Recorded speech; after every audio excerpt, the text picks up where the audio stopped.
경제 현안을 보다 쉽게 풀어보는 경제 읽기 시간입니다. 오늘도 다양한 경제 이슈들 김대호 글로벌 이코노믹 연구소장 모시고 이야기 나눠보겠습니다. 어서 오십시오. 네, 반갑습니다. 예, 안녕하십니까. 오늘은 먼저 이란 관련 이야기 해봐야 될 것 같습니다. 지금 트럼프 미국 대통령이 이란과의 종전 협상이 타결이 됐다라고 밝혔습니다. SNS에 이란과 합의가 지금 마무리가 됐다. 호르무즈 해협은 통행료 없이 개방한다라고 말했습니다. 전쟁이 시작된 지 이제 106일 만이고요. 피로감이 상당히 높았는데 시장의 평가가 어떤지부터 좀 들어보죠. 네, 트럼프 대통령 지금 말씀하신 대로 본인의 SNS를 통해서 지금 전쟁 끝난다는 합의가 is now complete라고 표현을 썼습니다. 지금 막 끝난다 이렇게 얘기했고요. 그동안에 트럼프 대통령 하도 전쟁 끝난다는 얘기를 많이 해왔기 때문에 시장이 좀 긴가민가한 측면도 있는데요. 이란도 미국과 합의한 것은 맞다 이렇게 밝히면서 이제 드디어 그동안에 정말 오매불망하던 전쟁이 끝나는구나. 약 4개월 만에 세계 경제를 나락으로 빠뜨렸던 이 이란 전쟁이 사실상 막을 내리게 됐습니다. 자, 이 얘기가 나오면서 아시아 증시부터 끌어올랐는데요. 왜냐하면 미국은 지금 이란과의 합의 나올 때만 하더라도 14일 일요일 날 오후였거든요. 미국은 장이 없었습니다. 그래서 아시아 증시부터 올랐고 우리 증시는 개장하자마자 매수 세력이 폭발하는 바람에 매수 사이드카까지 발동되는 그야말로 사자 세력이 폭발했습니다. 그런데 시간이 좀 지나면서 이 상승세는 좀 둔화돼 그래서 여전히 뭐 전일 대비하면 코스피는 5% 정도의 높은 상승률 기록하고 있고 또 코스피 지수도 8,578까지 지금 올라 있지만 시간이 지나면서 그 상승세 자체는 좀 둔화되고 있는 더 이상 오르지 않는 이런 모습입니다. 왜냐하면 지금 전쟁이 끝났다고는 하지만 호르무즈 해협으로부터 유조선이 오늘부터 당장 나올 수 있는 거냐 확인해 보니까 그게 또 아니에요. 19일부터 빼주겠다. 근데 19일 날 뭐가 있냐. 지금 합의는 했지만 합의 서명하지 않았거든요. 사실 서명하지 않은 합의는 무효죠. 그런데 서로가 구두 합의를 했으니까 합의하는 모양이다. 그리고 19일 날 이제 스위스로 장소를 옮겨서 서로 서명식을 하겠다. 여기까지 합의가 됐는데요. 근데 문제는 전쟁을 끝내고 이제 더 이상 확전하지 않는다는 합의가 된 게 아니고 이번 19일 날 도장 찍는다는 것은 MOU, Memorandum of Understanding이라 해서 양해 각서를 통해서 앞으로 2달 내에 최종 합의를 한다. 최종 합의를 하도록 노력한다는 거예요. 그러니까 완전히 끝난 것도 아니고 또 트럼프 대통령도 만약에 이렇게 구두 합의해놓고 이란이 말 안 들으면 칠 수 있다. 이렇게 또 얘기를 하고 있거든요. 정말 이란 전쟁은 끝날 때까지는 끝난 게 아니다 볼 수 있는데 그러나 대세 이제 뭐 더 이상 확전할 동력은 이란에도 없고 미국에도 없다. 그래서 앞으로도 우여곡절은 좀 있겠지만 대세로 전쟁은 끝났다 하면서 지금 언제 호르무즈 해협에서 배가 빠져나올 수 있느냐. 또 전쟁 끝난 이후에 지금 미국은 원유 생산을 대폭 늘릴 그런 계획으로 있는데 얼마만큼 오펙이 더 증산을 할 것인가. 또 물가는 과연 언제쯤 안정이 될 수 있을 것인가. 그런 어떤 주판을 계산, 앞으로 경제 상황에 대해서 아주 예민한 지금 대책 세우기에 굉장히 빠른 그런 지금 움직임을 보이고 있다. 이렇게 볼 수 있겠습니다. 앞으로도 말씀하신 것처럼 불안정한 요소가 다소 남아있긴 하지만 짚어주신 것처럼 코스피 오늘 5% 상승해서 지금은 이제 8,570선에서 움직이고 있습니다. 삼성전자, SK하이닉스도 급등세를 보이고 있는데 9,000피에 대한 기대감도 높아지고 있습니다. 전반적으로 외부 요인에 대해서 분위기도 개선이 되는 모습이고요. 그렇습니다. 지금 이란 전쟁이 끝난다 해도 국제 유가가 한꺼번에 내려가지는 않을 겁니다. 첫날 지금 트럼프 대통령의 종전 합의 소식에 국제 유가가 와르르 내리기는 했지만은 그러나 호르무즈 해협 정상화까지는 아직 지뢰도 제거해야 되고, 흔히 기뢰라고 그러죠. 기뢰, 바다에 설치하는 것을 땅에 설치하는 지뢰에 대칭해서 기뢰라고 하는데, 이 기뢰가 얼마나 설치되어 있는지, 또 기뢰 빼내는 데는 얼마나 걸릴지, 또 지금 호르무즈 해협 안에 갇혀 있는 배가 약 500척 정도 되는데요. 이게 한꺼번에 빠져나올 수도 없습니다. 그 나오는 길목은 굉장히 좁기 때문에요. 빠져나오는 게 문제가 아니라 이제 새 배가 들어가서 원유를 싣고 나와야 정상화될 거고요. 그것보다 더 중요한 것은 파괴된 시설, 걸프만 국가들이 원유를 콸콸콸콸 퍼낼 수 있도록 그 생산 시설, 이것도 정상화돼야 되는데 여기에는 좀 시간이 걸릴 것으로 보여요. 뭐 일각에서는 내년 상반기는 가야 정상화될 것이다라고 봅니다. 그러나 이 경제라는 것은요, 심리가 굉장히 중요하거든요. 자, 실제로 잘 된다 하면 서로가 투자를 많이 하게 되고, 투자가 늘어나면 실제로 경제가 잘 됩니다. 그래서 경제는 심리다라는 말이 있는데, 지금 당장의 유가가 크게는 안 떨어진다 하더라도 이제 전쟁 끝났잖아. 그리고 앞에 11월 달에 미국의 중간 선거도 있고 트럼프 대통령 심판도 국민들로부터 봐야 되는 상황. 그렇다면 통화량을 더 풀지 않겠느냐. 그런 면에서 세계 경제는 이제 악재가 제거됐다. 그래서 미래를 내다볼 때 주가 전망은 상당히 좋아졌다. 이렇게 볼 수 있습니다. 경제학에서 현재 주가에 대한 정의가요, 미래 가치를 현재로 환산한 것이 바로 현재의 주가라고 합니다. 미래의 가치는 아직 아무도 모릅니다.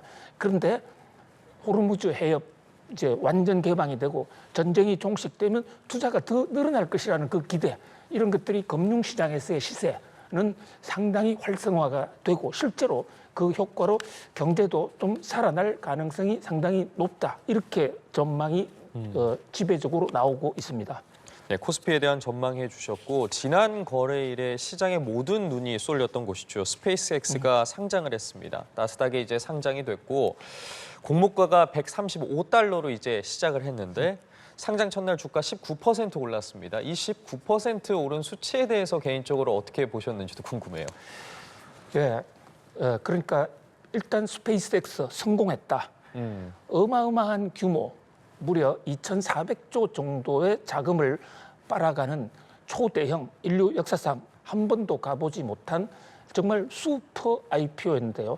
돈을 한꺼번에 그렇게 많이 빨아가면 주가가 오르기는 어렵고, 어떤 경우에는 공모 행사 자체가 캔슬되거나 사실 폐지될 수도 있는데, 이러한 여러 가지 악조건 속에서도 당일 19%나 올랐다. 일단은 성공입니다. 그러나 이게 19%라는 게 보통 IT 업계, 첨단 기술 업체에 첫 공모할 때 19%는 또 결코 높은 것도 아니에요.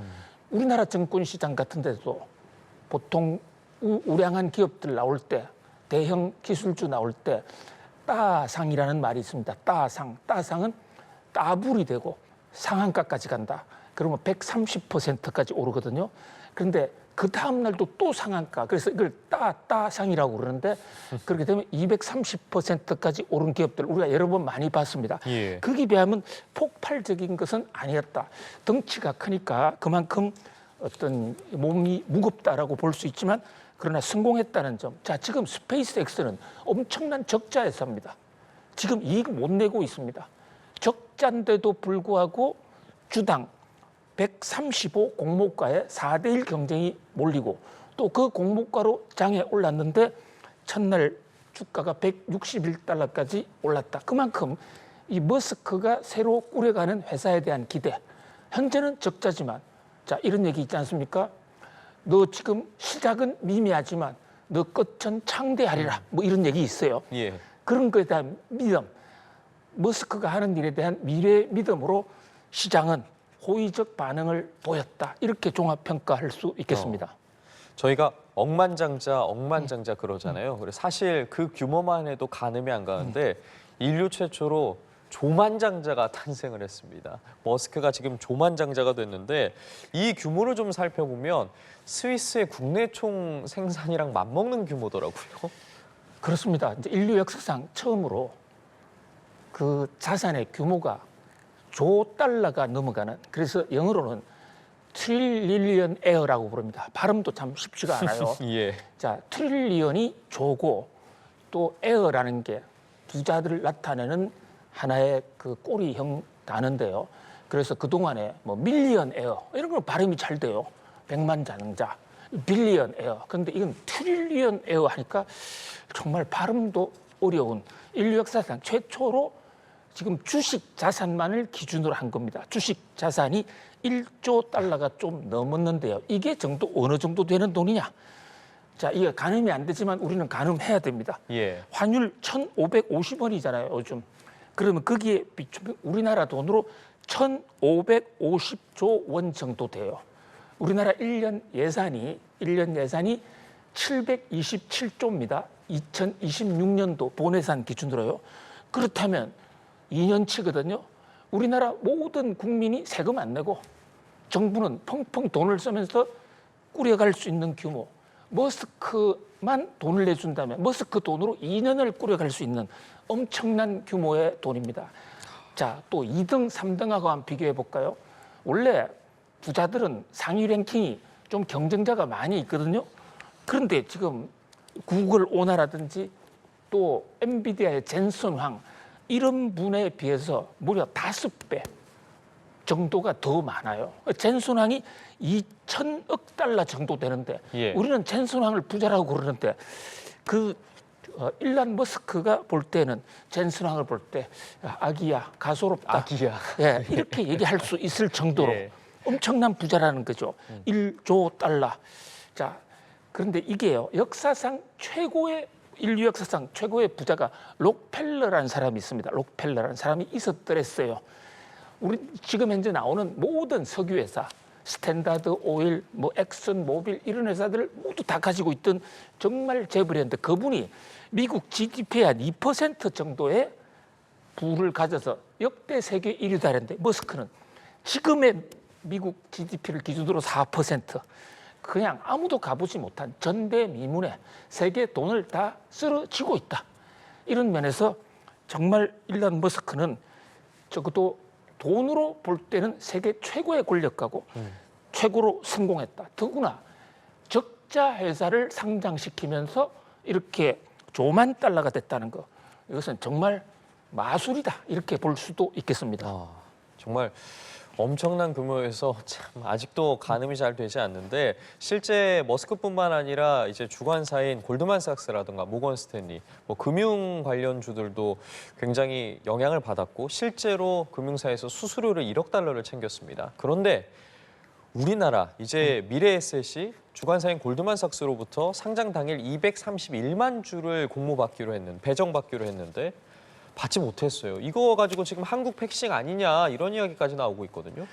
이게 대체 어찌된 일입니까? 정말 있을 수 없는 일이 터졌다 이렇게 보는데요. 자, 우선 금융시장 관점에서 볼 때 미국이 한국을 패싱했느냐 안 했느냐 이것은 좀 더 조사해봐야 되고 우선 피해자가 생겼습니다. 무슨 얘기냐? 지금 미래에셋이 주관사인 골드만삭스로부터 31만 주 정도를 받아오겠다. 뭐 그까지는 피해가 안 생겨서 그럴 수도 있어요. 그런데 그 받아온 걸 가지고 한국 증시에 스페이스X의 ETF를 만들었다고요. ETF 만든 회사는 한국투자증권 등이 ETF를 만들어서 우리 국민들에게 그 스페이스X의 공모주를 집어넣을 테니까 이게 앞으로 올라갈 거 아니냐. 이거 사라. 이러니까 조 단위로 많은 국민들이 샀어요. 그런데 나타난 결과는 공모주 한 정도 배정받지 못했고 못하다 보니까 많은 소비자들은 ETF를 사 들어갔는데 공모주 못 샀어요. 자, 공모주가 135달러였지 않았습니까? 근데 그날 개장할 때 시초가 이제 장 거래된 게 160달러에서 거래됐다고요. 그러니까 공모주를 못 사고 시장에서 사면 135에 살 거를 160에 샀습니다. 이 손실은 누가 부담합니까? 이것은 ETF 산 사람들이 그대로 부담하는 겁니다. 자, 이런 면에서 이렇게 물론 미래에셋이 악의적으로 한 행동이 아니기 때문에 이 책임을 누가 질 것이냐 하는 것은 또 손해배상을 해야 되느냐 안 해야 되느냐는 문제는 뭐 법률가들이 하겠지만 어쨌든 도덕적으로 또는 시장의 신뢰를 크게 상실했다. 자, 시장의 신뢰를 상실한 데는 한국투자증권 같은 ETF를 판 곳이고요. 그런데 한국투자증권이 이렇게 크게 당하게 된 것은 미래에셋 때문이거든요. 그러니까 결국은 화근은 미래에셋이 엉성하게 행동을 했기 때문에 이런 일이 생긴 겁니다. 자, 그렇다면 왜 미래에셋은 31만 주 받는다고 했고 또 골드만삭스도 한국에 준다고 공시까지 했습니다. 그런데 왜 안 왔느냐? 이 대목에서는 좀 따져봐야 되겠죠. 자, 특히 트럼프나 골드만삭스가 한국에 무슨 억하심정이 있다고 한국이 원수라고 한국만 안 줄 이유가 없지 않습니까? 그렇죠. 예. 그런 대목에서 혹시 우리가 뭐 잘못한 거 없느냐? 자, 여기서는 여러 가지 지금 분석이 나오고 있는데요. 조사 결과는 지금 골드만삭스의 공식 발표가 나와 봐야 되겠습니다만은 우리는 항의해야 될 것이고요. 그런데 뉴욕 증시에서 나오는 뉴욕 증시 보도 내용을 종합해 보면 이번에 원래 골드만삭스가 머스크하고 합의하기를 스페이스X를 일반 개인한테 많이 팔려고 해서 개인 배정 물량이 30% 되는 엄청난 개인 친화적인 걸 했습니다. 왜 그렇게 했느냐? 머스크는 이것을 개인한테 팔아야 자기 주주권, 의결권을 훨씬 더 개인들은 의결권에 관심이 없으니까 그렇게 했는데 미래에셋이 개인한테 안 팔고 한국투자증권 등 기관한테만 팔았거든요. 그러니까 골드만삭스에서 우리 원래 개인한테 주려고 한 거 아니냐라고 했다가 약속 안 지켜지니까 안 준 건지 알 수가 없어요. 그런 보도가 나오고 있다는 겁니다. 또 이제 우리가 선의로 해석한다면 워낙 경쟁률이 높았기 때문에 많은 경쟁률이 나왔는데 한국보다 더 많은 경쟁률 높은 데는 배정이 되고 일본 같은 나라는 배정이 되고 경쟁률 때문에 결국은 우리가 배정을 못 받았을 수도 있는데 만약에 그게 사실이라면 한국보다 더 못한 나라는 한 주도 안 가야 되잖아요. 그런데 공시가 돼 있고 주기로 했다가 안 준 나라는 한국밖에 없거든요. 그렇게 여기는 행정착오든지 뭔가 골드만삭스나 또는 미래에셋 양측의 약속 위반이든 뭔가 실수가 있는 것입니다. 이 많은 소비자들, 많은 증권시장의 신뢰를 파괴한 사건에 대해서 미래에셋과 한국투자증권의 사과나 해명은 너무 약하다. 이런 점에서요. 우리 금융시장에서 소비자들이 주장을 해야 바뀝니다. 이번 사건도 끝까지 발본색원해서 왜 이런 문제가 생겼느냐. 또 만약에 과실이 있다면 불법행위나 과실이 있다면 배상 또는 보상을 받아야 할 것으로 보여집니다. 알겠습니다. 앞으로 좀 어떤 이유였는지 소식 들어오면 저희도 다시 짚어보도록 하겠고요.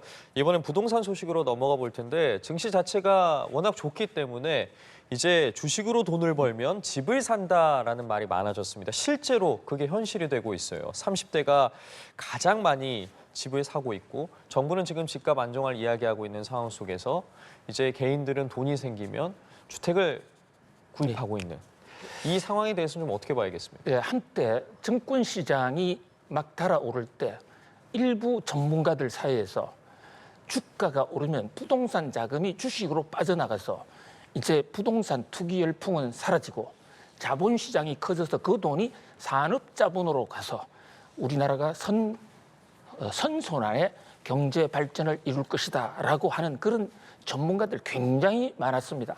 한마디로 어리석은 판단입니다. 말도 안 되는 궤변에 불과하죠. 왜냐하면요. 돈은 꼭지표가 없어요. 돈은 이익이 되면 그냥 굴러다닙니다. 돈은 이데올로기도 없어요. 자, 그렇다 보니까 주식은 뭐 한 주당 100만 원 하더라도 부동산보다는 싸잖아요. 여기서 큰 돈 생기면 부동산 갔다가 부동산에서 돈 벌면 주식 채권으로 서로 돌아다닐 수 있는 것이거든요. 특히 이번에 삼성전자, SK하이닉스에서 직원들이 성과급으로 6억, 7억씩 받았지 않았습니까? 삼성전자의 경우는 6억 플러스 주택담보대출 5억 추가로 받았습니다. 이러면 11억이 생긴다고요. 이 11억 현재 지금 경기도 남부 지역 끌어오르고 있습니다. 그렇게 집값이 오르니까 다른 사람들도 조금이라도 돈 생기면 집 사야 되겠다 하는 이런 어떤 악순환이 또 일어나고 있다. 그래서 돈은 언제든지 이익이 생기면 언제 어디든지 심지어 국경도 넘어섭니다. 철조망 이런 거 다 뚫고 지나갑니다. 그래서 부동산은 시장 안정화가 증권 시장이 크니까 부동산이 안정화될 것이다. 또는 그 반대로 이 양시장의 돈이 한쪽에만 가고 안 갈 것이다라는 이런 어리석은 생각에서 빨리 벗어나서 좀 더 체계 있는 부동산 가격 안정화 정책이 전개돼야 된다 이렇게 보여집니다. 알겠습니다. 자, 이런 가운데 앞으로 이제 주택 가격이 어떻게 또 움직일지도 계속해서 좀 지켜봐야 할 것 같고, 지금 보시는 것처럼 뭐 연령별 서울 생애 최초 부동산 매수에 대한 지표도 저희가 보여드리고 있는데, 언급해드린 것처럼 뭐 30대가 가장 많은 상황이고, 추후에 뭐 흐름 어떻게 되는지도 저희도 계속해서 다뤄보도록 하겠습니다. 자, 그리고 정부가 오늘부터 저출생 극복 지원 방안으로 출산 가구의 청약 요건을 완화합니다. 어떻게 완화가 되는 건지 좀 짚어주시죠. 예, 이 현재 지금 우리 사회에 가장 큰 문제, 특히 한국 경제를 위협하는 최대의 복병은 투자율도 아니고 예금도 아니고 금리도 아닙니다. 사실은 인구가 적어진다는 거.